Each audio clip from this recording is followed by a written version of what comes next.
The air in the solicitor's office was thick with the scent of old paper and furniture polish, a smell I had always associated with my grandfather. It was the smell of his study, of authority and quiet judgment. Now it felt like the scent of my own eulogy. Mr. Abernathy, a man whose jowls seemed to hold a permanent expression of solemn disapproval, cleared his throat and peered over his half-moon spectacles. My Aunt Caroline sat ramrod straight, her handbag clutched in her lap like a shield. My Uncle Robert was slumped beside her, already looking exhausted by the prospect of managing his impending windfall. I was there because I had to be, a final, formal punctuation mark on a long, slow sentence of familial disappointment. The will of Elias Vance was, like the man himself, precise, detailed, and utterly without sentiment. He bequeathed his portfolio of stocks to Robert, the real estate holdings to Caroline, and a series of smaller, though still substantial, trusts to his various grandchildren, my cousins. Then came the part I had been bracing for, the part that had been telegraphed to me through years of clipped phone calls and pointed silences. To my grandson, Alexander Vance, Mr. Abernathy read, his voice flat, who has chosen a path divergent from the values our family holds dear, I leave the sum of $1,000 so that he might purchase a new set of tools for his chosen trade, in the faint hope that he might one day appreciate the virtue of creating something of lasting worth. A gasp, quickly suppressed, came from Caroline. It wasn't a gasp of shock, but of satisfaction. It was the sound of a final nail being hammered into a coffin she had helped build. Robert shifted, a faint murmur of what might have been pity or just discomfort escaping his lips. I felt nothing but a strange, cold calm. The $1,000 was the true insult. It wasn't disinheritance, it was a judgment, a final posthumous sneer at my life's work. My chosen trade was the restoration of antique horology. I was a clockmaker, a mender of timepieces. To Grandfather Elias, a man who built a concrete empire from the ground up, my delicate work with gears and escapements was little more than a hobby, a failure to launch. He saw no value in preserving the past. He only valued building a future he could own. I didn't take the $1,000. I signed the papers, nodded curtly to my aunt and uncle, and walked out of the office into the gray afternoon. The insult wasn't the money, it was the mischaracterization. He thought I didn't appreciate lasting worth? I, who spent my days holding the fragile, beating hearts of centuries in my hands? I, who could coax a silent, forgotten mechanism back into a life of steady, rhythmic purpose? He had no idea what worth was. He only understood price, and his family, my family, was exactly the same. They saw the estate, the houses, the stocks. They saw the numbers on a page. They never saw the soul of the man or the soul of the house he had filled with his treasures. That's when the idea began to form. It wasn't a bolt of lightning, but a slow, ticking mechanism assembling itself in the back of my mind. Revenge, I knew, was a fool's game if played on their terms. What could I do? Sue for a larger share? Make a scene? That would only confirm their view of me as unstable and grasping. No, my revenge had to be something they wouldn't understand, something they couldn't quantify. I wouldn't touch their money. I would touch their sanity. I would use my grandfather's own obsession and my own dismissed skills to exact a payment of a different kind. I would make them pay in time. Grandfather Elias's most prized possession wasn't his portfolio or his properties, it was his collection of clocks. Blackwood Manor, the family estate, was a veritable museum of horology. A towering grandfather clock, a German-made behemoth from the 18th century, stood sentinel in the grand hall. A delicate French ormolu clock graced the mantel in the drawing room. His study housed a rare regulator clock, its pendulum swinging in a glass case with hypnotic precision. Every room had a timepiece, each one a masterpiece of engineering and artistry, and now they all belonged to Caroline and Robert. A week later, I called Aunt Caroline.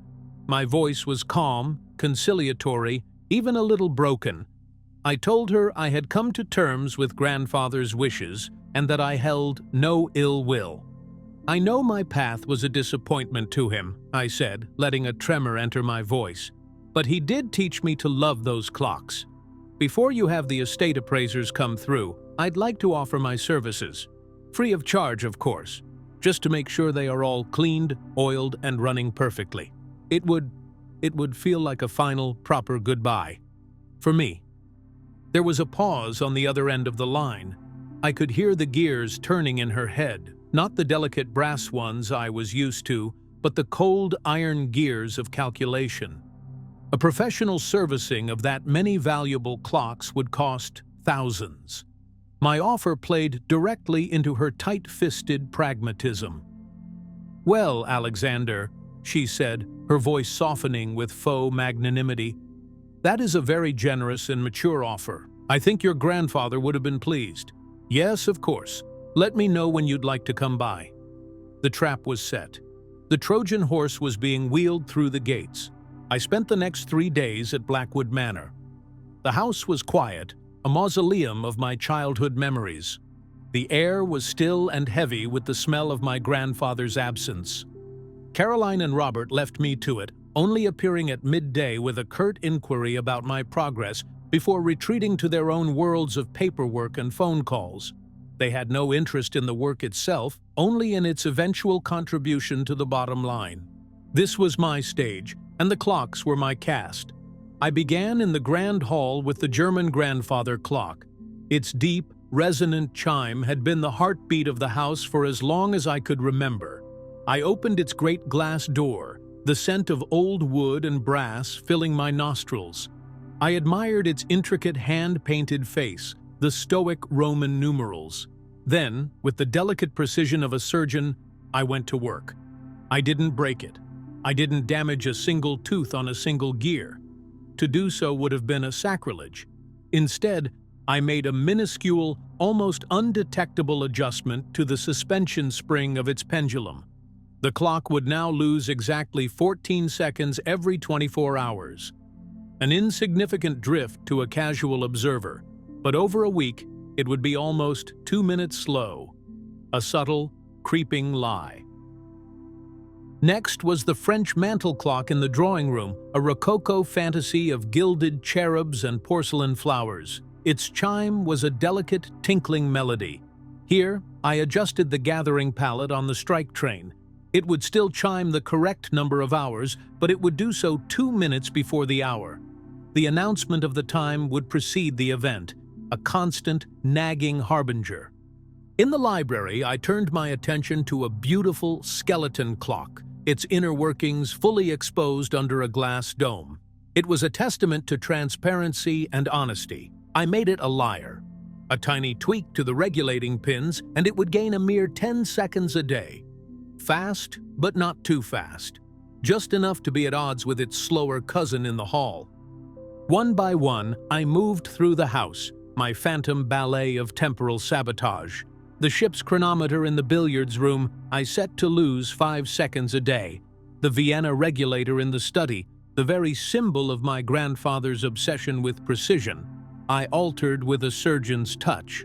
I didn't change its rate, which would have been too obvious for such a fine instrument. Instead, I minutely shifted the position of the minute hand on its central arbor. It would keep perfect time, but it would be forever 1 minute and 6 seconds ahead of the time it actually displayed. It would be perfectly, consistently, and unalterably wrong. The cuckoo clock in the upstairs hallway was a particularly satisfying piece of work. I adjusted the mechanism so the little bird would emerge not at the top of the hour, but 7 minutes past. Its cheerful call, once a charming marker of time's passage, would now be a bizarre and tardy interruption.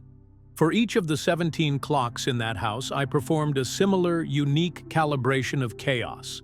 Some fast, some slow, some chiming at odd intervals, some with misaligned hands.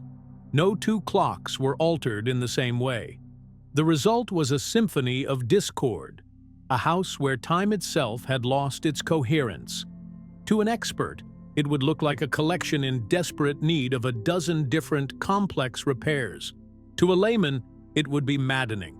When I was finished, I polished every case, wound every key, and set them all to the exact same, correct time. For a single fleeting moment, the entire house was in perfect, harmonious unison. Then, I packed my tools and left. I sent Caroline a polite note thanking her for the opportunity and wishing her and Robert well. The first reports came to me indirectly, through a cousin who was still on speaking terms with me. Caroline had been late for a meeting with her banker. She'd sworn the clock in the study said she had 10 minutes to spare.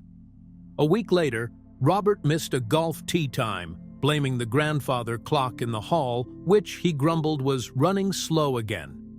They started arguing. "The drawing room clock chimed 3. It's not even close to that yet," Caroline would snap. "Well, the one in the library says we're already late," Robert would retort. They bought new watches, expensive digital ones synchronized to the atomic clock. But the house resisted. The house insisted on its own, fractured reality. The constant, gentle chimes and ticks that had once been a comforting backdrop became a source of irritation.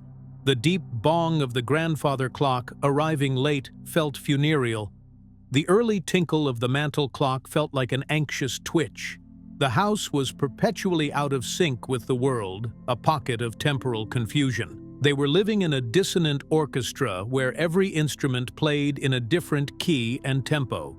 The psychological toll was exactly what I had hoped for. Time is a fundamental pillar of our reality. It governs our lives, our sleep, our appointments, our sense of order. To live in an environment where that pillar is constantly crumbling is to be subtly gaslighted by your own home. It breeds doubt, anxiety, and paranoia. You can't trust the evidence of your own senses. Caroline, a woman who prided herself on control and efficiency, found herself living in a world she couldn't manage. Robert, a man who coasted through life on a predictable schedule, was constantly unsettled. They had inherited a fortune, but they couldn't trust the passing of a single hour within their own walls. The breaking point, I later heard, came when they were hosting a small dinner party. A potential buyer for one of their father's subsidiary companies was in attendance. Throughout the evening, the house chimed and bonged at a dozen random intervals. The cuckoo clock made its ludicrously late appearance to the confusion of the guests. The man, a stickler for punctuality, kept glancing at his own watch, a frown deepening on his face. The atmosphere, meant to be one of relaxed power, became one of farcical chaos. The deal, my cousin told me, fell through a few days later.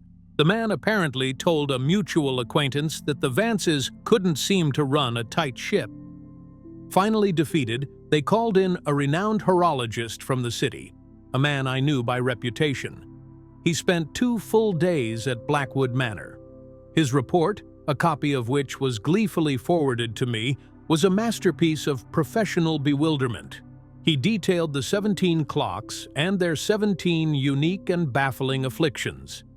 "It is the strangest phenomenon I have ever encountered," he wrote. "It's not that the clocks are broken. In fact, their mechanisms are in pristine condition, immaculately cleaned and oiled. It is as if they have been intentionally and expertly calibrated to be incorrect, each in its own specific way.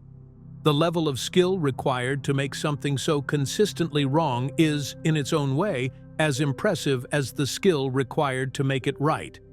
I can, of course, fix them, but the labor involved will be extensive." They paid. They paid a fortune to have the chaos I had so carefully woven unwound. But the damage was done. They knew. They couldn't prove it, but they knew it was me. My generous offer was no longer seen as a mature gesture, but as an act of profound psychological warfare. I had taken nothing from them, yet I had cost them peace of mind, self-assurance, and a considerable sum of money paid to another man to undo my silent work. I had used the very skill my grandfather derided to dismantle the order he cherished. I never went back to Blackwood Manor. I heard they eventually sold the clock collection piecemeal at auction. They couldn't stand to have them in the house any longer. The steady ticking had become a reminder of their vulnerability, of the one part of their inheritance they couldn't control. In my workshop, surrounded by the gentle, unified pulse of my own clocks, I feel a quiet sense of victory. My grandfather left me a legacy of rejection. In return, I gave his heirs a legacy of confusion. They were left with his money, but I was left with his time. I had manipulated it, bent it to my will, and used it to show them that some things of worth can't be entered into a ledger. They thought they had cut me out. They didn't realize they were just setting me free, leaving me with nothing but time on my hands. And I had learned from the best how to make every second count.